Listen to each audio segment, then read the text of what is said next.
Hi there, I'm Linda and this is Huttons Valley Permaculture.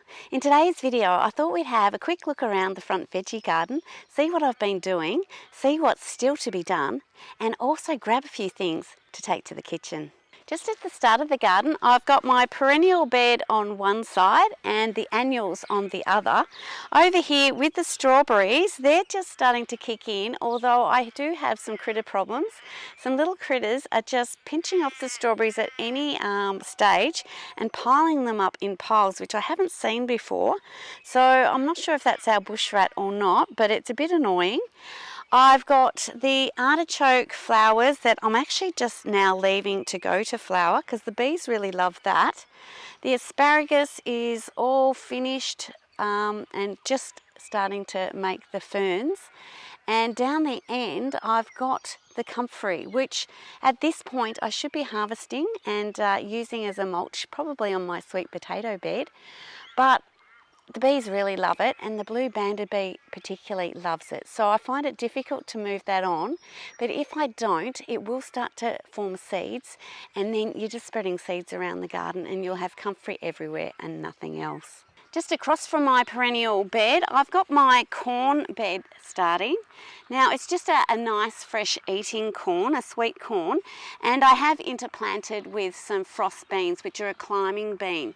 So once these get big enough, we'll have the beans also growing up the stalks. And right next to my corn bed, I've got my carrots that are starting to develop their beautiful flowers, and the bees love that one as well. And right next to the carrots, I've got my parsnips that I've also let go to seed. I do have parsnips in another area for eating. In various spots around the garden, I've got all these little sorrel plants. Now, I don't want 1,000 sorrel plants, so when I'm gathering leaves for my lettuce mix, I'll just come in, chop that whole plant off and take all of those leaves to reduce the number of plants that I'm finding popping up in my garden. Just here is a purple variety cauliflower. That is beautiful at the moment, so I'm going to harvest that one today. This plant here is huge and it's also a purple variety cauliflower. Massive leaves, so I'm hoping that that will give me a nice big cauliflower head before long. This is my other small patch of parsnips coming along just next to my very sad little carrot patch. It's got a few young carrots coming in the middle of it, but I will need to replant the seeds. That's 3 times I've tried and 3 times I've almost failed. Here's a few that I got going first time round, but I wasn't so successful in the rest. I had various slug problems and I think it did dry out on one occasion. So I'm going to have to clear that bed.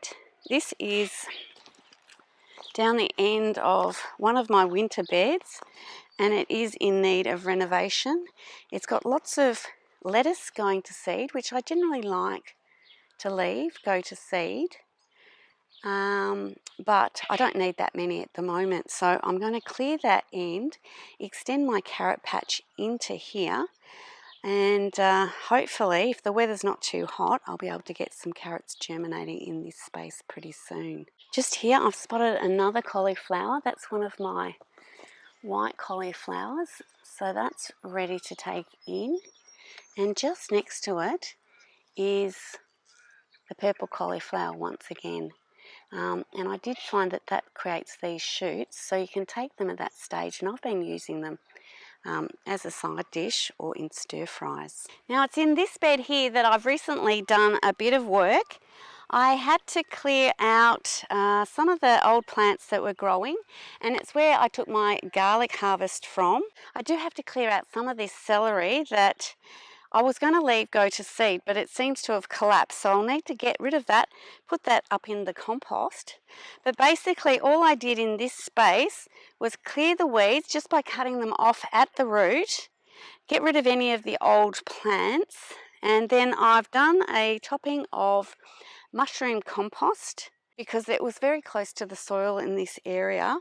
And then I've planted my sad little seedlings of eggplant and peppers and capsicums, and I've thrown in some basil there as well. Now they were very small seedlings and they were a bit pathetic, but I've given them a go. Hopefully some of them will take off. I'm not afraid to go and just buy some seedlings and put them in if these ones fail. I recognise that growing seedlings from seed isn't one of my strengths just yet. I'm still practicing, but I'll give them a go and cross my fingers. I also put my overwintered chilli plant that I'd kept in the greenhouse in a pot. I replanted that into the ground and it's already producing some chilies.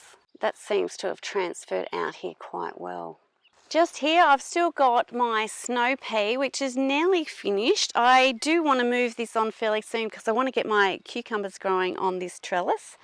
But over in this bed I finally got some tomatoes planted. We've got to have some warm weather soon, so hopefully they'll take off. I've also added in some basil in amongst the tomatoes as well.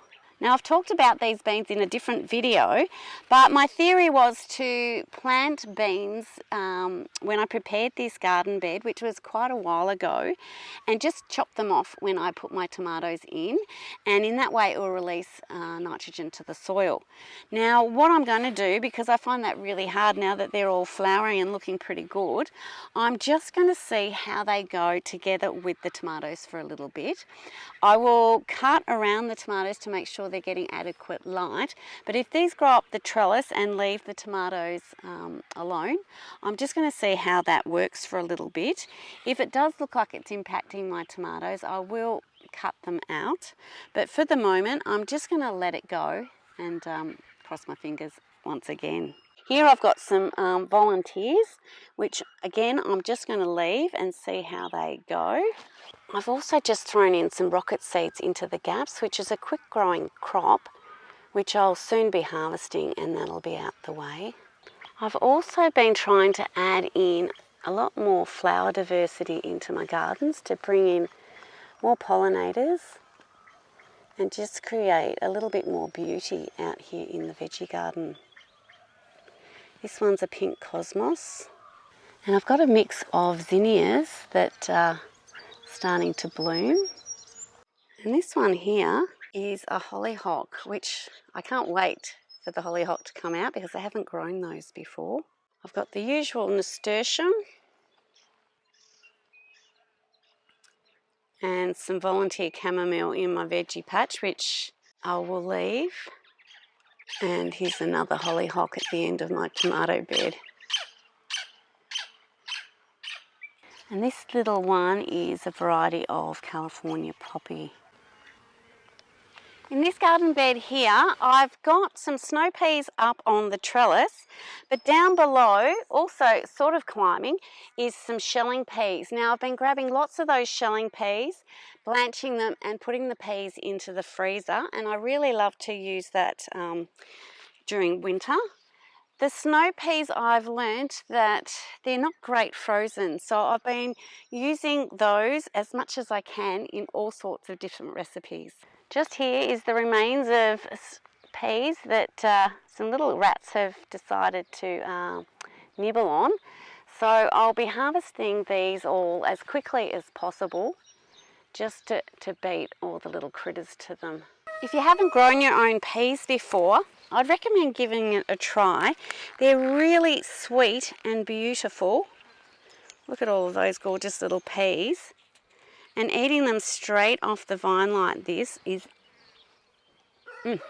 really delicious. Just along from my pea bed, I've got another bed that I've planted out. These ones are just a little red round radish. And plenty of rocket that I love to throw into my salads. Down the end of my pea bed, this was where I had all my broad beans. So recently I've come in and just chopped down all the plants, grabbed off all the beans and done double potting as I've shown you in a recent video. And I've got heaps of broad beans in the freezer. Again, I love to use them just like I would peas really, you know, as a side dish, or I do throw them into a salad as well. So I'll be clearing this space and planting out something else. Just here, I've got piles of leek seedlings. I had a leek plant go to seed, and this is the result. What I'll be doing is digging out a pile of these and spreading them around the garden so that they can grow out to full size. This little garden here is another of my onion patches. I did plant onions in a number of different spots, mostly to experiment with timing. I do find with the hot cold weather these days that the onions that are biennial, which flower in their second season, but with the hot cold they seem to flower quite quickly. So I planted these a bit later than my main bed to see if this avoided going to flower. And they're still a fairly small size, so they've still got a bit of growing to do. Just in this bed here, I have my borlotti beans, which I harvest and use as a dry bean. I do have some volunteer parsnips, which I want to grab today. And I've also discovered some daikon radish that's volunteered in this garden bed too. So one of those looks really ready to go, so I think I'll grab that. Down the end, I have my turnips.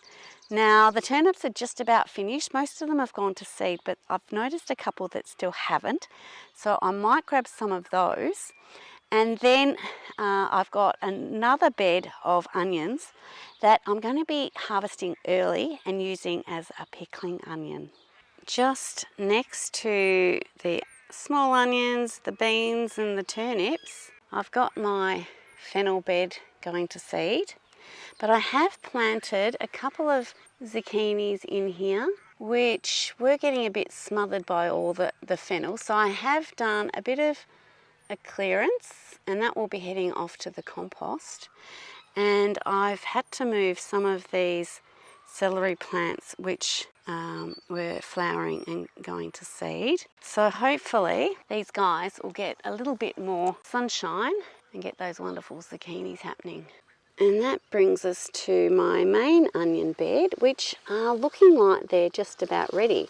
I've been waiting for them to fall over like that. Most of them haven't as yet, but there's certainly some activity happening. I've got two varieties in here. This variety is just a brown onion, and this was one that I put in.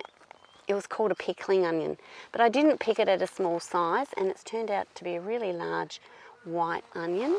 And I've got quite a few of those starting to flop over. So I'll be able to harvest those and take them and cure them for storage.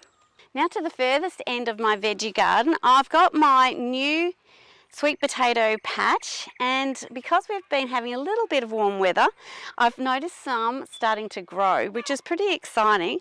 Hopefully this soon will be just a mass of plants and get all those roots happening for those beautiful sweet potato tubers.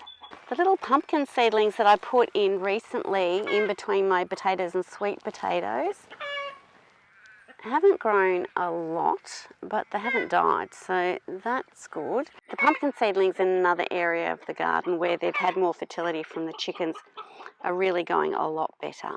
And just up from those little pumpkin plants is my potato patch. The potatoes are flowering, and you can see the different varieties. I've got the white flowers and a little purple flower. I put in a red and sort of a Dutch cream type variety, I believe. And the plants are going great. Now, I am a little bit worried that I've put too much nitrogen onto these garden beds as I was building them. Duck bedding, grass clippings, all my compost and the mushroom compost. But time will tell, harvest time will tell whether I've had all the growth up the top and nothing down below. But since it's a really big patch, I'm sure I'll get plenty for myself out of all this regardless. Now in this little corner is my winter garden where there's not much growing other than plants going to seed. I like to leave some areas of the garden just for the pollinators, and also so I can gather seeds for next season. So that's what's happening in this bed here. I do have a couple of zucchini plants that are growing well, and I've also got a mega cabbage that is still left over from my winter garden that's growing great. This purple flower is a new one to my garden, and it's on the endive plant. So that's a real surprise. I would have thought it's going to be more like a lettuce flower, but it's not. Quite lovely.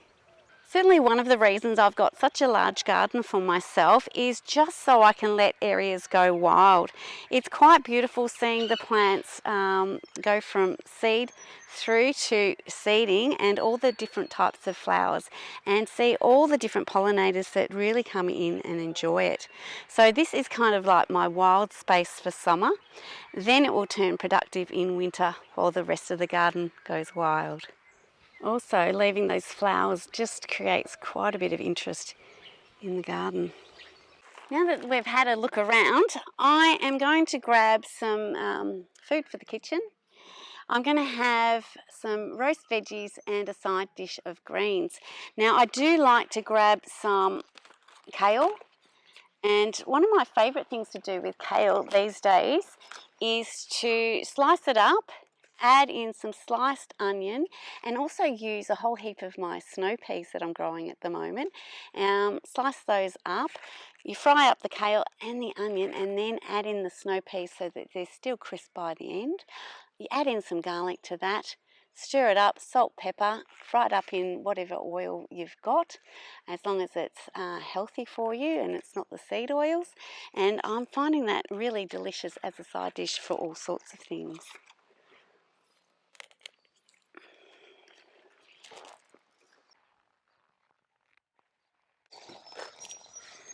I'll be able to grab one of each colour today with my beetroot. So I've got the golden here, the chioggia, and the red variety.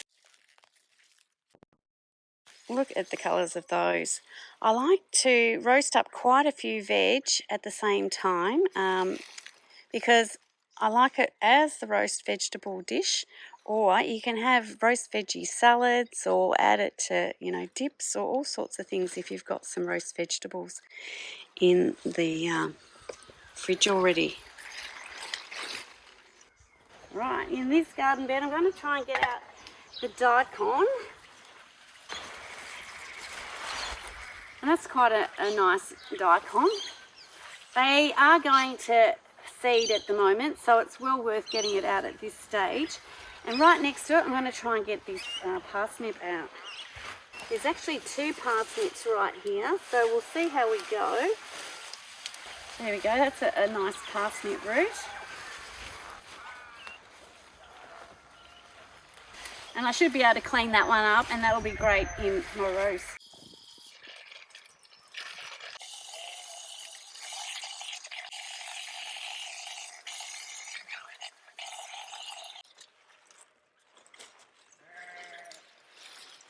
Now this parsnip's going to seed, so I don't know if it will be too woody, but I'll roast it up anyway and just see how we go. Now I do want to add some onion into my kale snow pea dish, so I'm going to take this one. Hiding in here is this huge big turnip, which I'm going to grab because it hasn't gone to seed yet, and it should be still fine to use. Just jump into this garden. It's good this cauliflower's ready because I do want to clear this garden out, and I'll get that gone. So that's quite nice. You can tell it's ready to be harvested. It's just about to open up, I think. Now, something that's also good to add to my stir-fried kale is the leaves of cauliflowers. They're really good for you with lots of sulfur-containing compounds. Okay. Now, I won't be needing all of these leaves, and they're huge, so I'm going to just take these ones off, but I will be feeding them to the chickens.